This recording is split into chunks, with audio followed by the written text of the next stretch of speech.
malapit na ang piyesta doon. Maya-maya pa'y dumating si Ibarra at hindi may pagkakailang na taranta ang dalaga.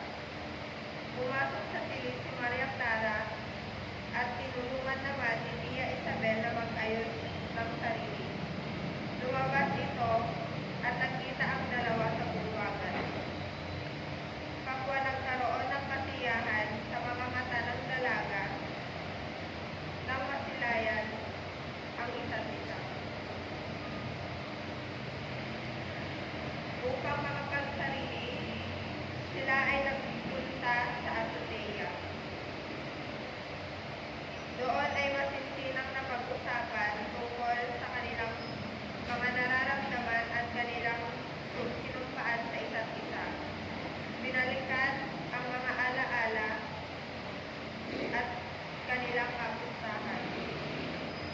Ang kanilang naging tampuhan at mabilis sa pagbabati. Pareho nilang itinago ang mga alaala at bagay na ibinigay nila sa isa't isa. Kabilang dito ang dahon at sambong na inilagay ni Maria Clara sa sombrero ni Ibarra upang hindi mainitan. Ang mga sulat ni Ibarra kay Maria Clara bago ito lumisan patungkol sa Europea. Yun po yung Kabanata 7. Kabanata 8, mga alaala. Maganda ang araw noong panahon na iyon. Dinapagtas ni Ibarra ang kahabaan ng Maynila, sakay ng kalesa, at ang tanawin sa paligid ay nakapagbabalik ng kanyang mga alaala. Katulad pa rin ng dati ang kanyang namasdan. Mga kalesa at mga Europeo, Incheck, Pilipino, at mga lalaking kargador at iba pang mga hayop na kasama sa pamumuhay ng mga naroroon. Walang pinagbago ang puno ng talisay sa San Gabriel, samantalang imbis na umunlad ay pumangit palalo ang mga gusali dahil ito ay nakapalibutan ng mga matulungin paligid.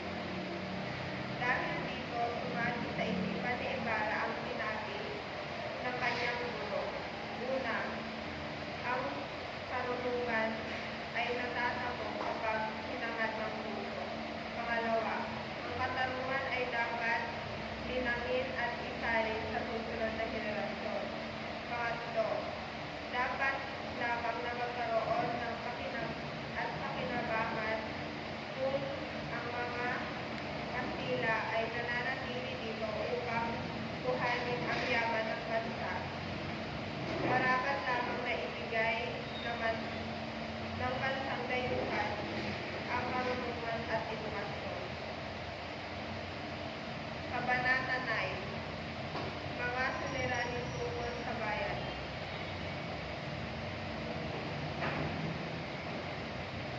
Nang araw na iyon ay nakatakdang kuhanin ni Maria Clara ang kanyang kagamitan sa kumbento. Ang kanyang Tia Isabel ay naghihintay ng karwahe na kanilang sasakyan sa pagkalis. Siya namang dumating si Padre Damaso. Hindi man binabuti ng pari ang pag-alis nila at pabulong na umakyat ng bahay. Agad naman siyang sinalubong ni Kapitan Sago at akmang magmamano, ngunit tinanggihan ito ng pari. Sa halip ay sinabi agad ang kanyang kakay. Ani Padre Damaso, hindi raw dapat sa pinagsisihan Kapitan Sago. Samantalang siya ang pangalawang ama ni Maria Clara. Sinabi rin na dapat ay itigil ng dalaga ang pakikipagmabutihan kay Ibarra.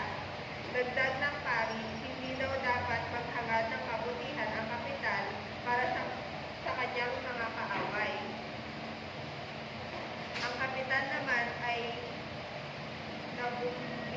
nakumbinsi ni Padre Damaso kung kaya't inalis nito agad at pinatay ang